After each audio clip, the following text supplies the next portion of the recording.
Welcome back everyone to Movie News. I hope you're all doing well. Today we got some big movie news to talk about. First up, we got a Pirates of the Caribbean reboot was in the works prior to the actor and writer strike that's going on. Hopefully that gets resolved soon. Hopefully the studios take care of it.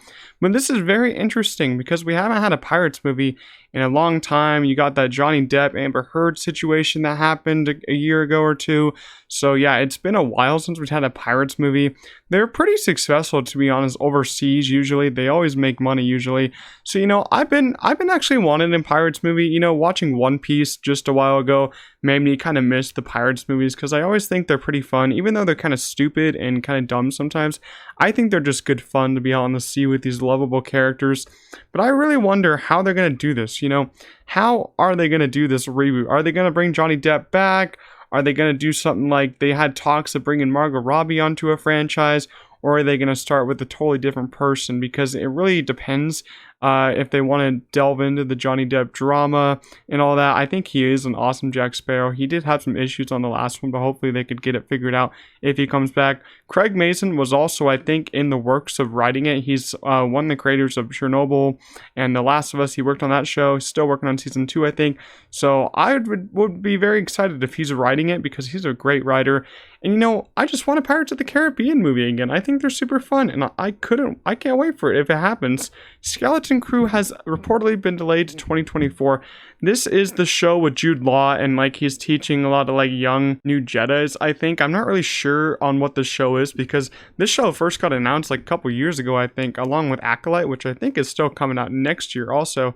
So yeah, this show I wasn't really expecting this year because Disney Plus has a lot of stuff already coming out this year. So their release schedule is kind of fluctuating at the moment. So I'm interested in this show, but honestly, I have no expectations for it. I do like Jude Law, but honestly, Star Wars shows have just been kind of disappointing, except Andor and Ahsoka have been great. Mandalorian Season 3 really let me down. That ending of that and the filler in that show just really pissed me off. Season 1 and Season 2 are still great, but Skeleton Crew sounds like an interesting show. I'll still watch it because I have Disney Plus. Why not? The runtime for Five Nights at Freddy's is reportedly an hour and 50 minutes long. I think this also includes credits. There was a weird rumor going around that said that the Five Nights at Freddy's movie was going to be 3 hours. I never really believed that. I thought that was a really dumb rumor. There's no such thing as a horror movie these days going to be 3 hours long, and especially a Five Nights at Freddy's movie. There's no point in a 3 hour long Five Nights at Freddy's movie. This one is a good runtime, I think. An hour and 50, it's good. It's probably an hour and 45, an hour and 44 without credits. I think that's good for a horror movie. I still hate the decision by Universal to put this on Peacock and theaters at the same time. It just makes me believe that they don't hold any hype for this movie. They think it's bad. They did this with Halloween Ends, Halloween Kills. It's so annoying. I don't know why they do it. I think it's a terrible decision. But I'm still excited for it. I think the trailers have been decent, so I'm still excited for it. Patrick Wilson says he wants to direct The Conjuring 4. He previously had his directorial debut this year with Insidious: The Red Door. I did a short review on Insidious: The Red Door. I didn't think it was great. I did not like it at all. I thought the direction by Patrick Wilson was pretty great, but I thought the story, the script, and the scares were all pretty weak. I thought it was just overall a weak movie, but I did like the direction.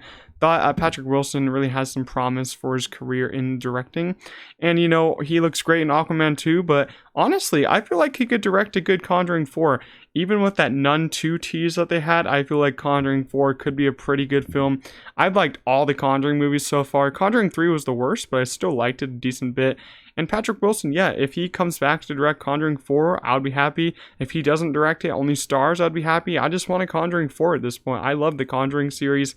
I just need good writers on this movie because, as I said, Insidious: The Red Door had some terrible writing, terrible scares. It really pissed me off. I don't know what was going on right there. Mission Impossible Dead Reckoning Part 1 is releasing on digital October 11th. So just about a couple weeks away, 3 to 4 weeks, almost a month out. I'm very excited to watch this on digital. If you guys haven't seen this, if you guys missed this in theaters, watch this movie on digital. A lot of people didn't go see this because Barbenheimer was a week after, but this movie is just so awesome. I love the Mission Impossible movies. This one isn't better than Fallout, but I think it works a lot. And it is part one, but I think it works a lot on its own at the same time. It does have a pretty good ending. Palm Clementia from Guardians is in this. She's amazing.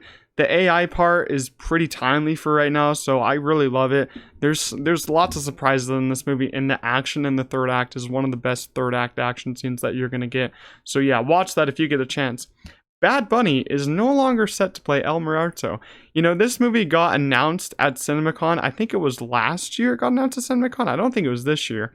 Maybe it was, but I don't know. It got announced at CinemaCon that Bad Bunny was going to play El Muerto, kind of like a Venom, Morbius kind of movie. And, you know, when it got announced, I was so confused because why is Bad Bunny in this? And who the hell wants an El Muerto movie? Like, are you kidding me? No one wants that. Sony just announces Spider-Man villain spin-offs that no one wants. No one knew this character. And Bad Bunny is way too busy to be playing a big character like this in a movie. He was in Bullet Train, but that's a very short role. He was probably only on set for like a week. So he could do that, but on a set for like 6 months to film this movie, he's so busy with music probably right now, so he has no time to do this, and Sony would have just had the biggest flop on their hands if they did make this. This movie would have made less than Morbius at this point, because no one is interested in an El Muerto movie, so this movie is not going to happen anymore. I mean, if it does happen with a different actor, color me shocked. You can tell me I was wrong, but I don't think it's going to happen. Bottoms officially hits digital September 22nd. That's pretty much this week if you're watching the video. This week, yeah, this movie is amazing. I think this is the best comedy of the year. I've talked to some people, they don't like it, so just go in with an open mind, I guess. But I really loved it. I thought the whole cast is great. I thought the script is amazing. It's a very short movie, only like an hour and 30, hour 40. So you could easily get this one on in a quick watch. But yeah, I really love this one. My favorite comedy of the year. And it's in my top 10 of the year. So I really do recommend that one. We got some interesting news about Star Wars again. Steven and Donald Glover's Lando series is being turned into a movie. So this is a very interesting report because I don't know if it's 100% true. It's one that I do trust though, but I'm not sure if it's going to be like a Disney Plus movie or a movie theaters movie. Because if it's a Disney Plus movie, I have no interest. I think those are just always failures. But if it's a movie theater movie, I would be very interested because I love Donald Glover's take on Lando in Solo. I think Solo is an overall okay film, but I love Donald Glover in it. I thought he was great, and I just loved his character. I love Lando overall, and I would be very excited for this if it turns out to be true. We finally have it. One Piece has been renewed for season 2 at Netflix. I did review this on the channel, so check that out. But I overall loved One Piece. As I said earlier in the video, I feel like it reminded me of Pirates of the Caribbean, and I need to start the anime because I can't wait to get further into this story. I just really loved the characters in this, the writing, how fun it was, the action was amazing. I thought the sets were great, costumes are great. I can't wait for season 2. It's a big success for Netflix. If you haven't seen it, you know, go into it. I feel like it's just an overall fun series, and I thought that the characters just have a lot of time to shine. I love Luffy now. I think he's great. Zoro, amazing character, and as I said, that ending, it's great, emotional. Can't wait. Wonka's final runtime is reportedly an hour and 53 minutes. You know, this is a runtime that I wasn't expecting it to be this long. I thought it was going to be like an hour and 40, an hour and 35. But I guess they got to deal with those musical numbers, got to get the story going around. I'm kind of losing hype for it as it goes, though. Like, I don't know if it's going to be good. You know, I'm losing interest, but Timothée Chalamet still has my interest. Good Burger 2 released on Paramount Plus on November 22nd.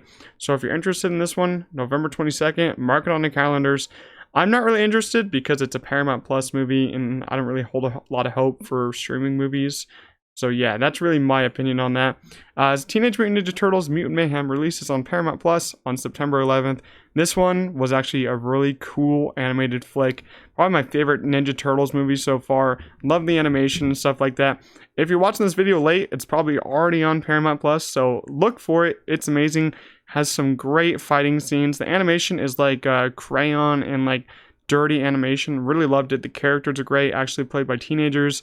Really love this movie, and it has one of the best scenes of the year. It's a really great fight scene. You gotta look for that one. We got some interesting news about Wes Anderson's new film. He said he co-wrote his next film before the strike, so he didn't break any rooms. And Benicio del Toro and Michael Cera will star in this one. You know, Del Toro was in The French Dispatch. I thought he did a great job. French Dispatch did let me down, though. I thought it wasn't Wes Anderson's best piece of work. But you know what really excites me about this news is Michael Cera starring, because I feel like Michael Cera needs more roles. He's just excellent in everything that he does. Scott Pilgrim, an amazing film, an amazing performance by him. And he was one of the standout stars from Barbie, even though he had like really limited screen time as Alan. Thought he does amazing. I feel like Michael Cera is just a very likable actor in everything that he does. Even though he is behind a lot in his times, you know, he was behind in that email chain with the Scott Pilgrim stars. I think he's hilarious how he's kind of behind in that way. But I think he's an amazing actor. I think he does great in everything that he does, even though he's not in as much as other people are in. And I cannot wait for this film. Asteroid City, I loved Asteroid City. I thought it was great. I can't wait for Wes Anderson's new film. Loki Season 2 will now premiere on October 5th at 6 p.m. PT, or I think that is 9 p.m. Eastern Standard Time. Loki was originally going to premiere October 6th at the 1 a.m. start time Disney Plus usually has, but they did change the Ahsoka start time, so it drops pretty much at night, which is the HBO drop time whenever House of the Dragon did drop.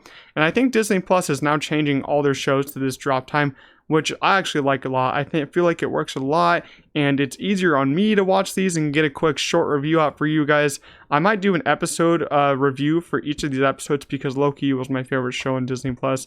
But yeah, I feel like this is just easier and better for the audience to watch because no one has to wake up early in the morning to watch these shows. And you know, it's just fun. You know, Loki is going to be great, I think. And I feel like it's going to be maybe the best Disney Plus show this year, which isn't really a hard margin, but I think Ahsoka is getting really great. But I'm really happy that Disney Plus is changing the start times, because I think HBO really had it down with that nighttime start time, and Disney Plus is finally following. So it's great to hear. Loki's coming out soon, so I can't wait. But that's all the news for today. I hope you guys enjoyed. Let me know, what are you guys excited for in the comments? Make sure you leave a like on this video, subscribe to the channel, and I'll see you guys in the next one. Peace out.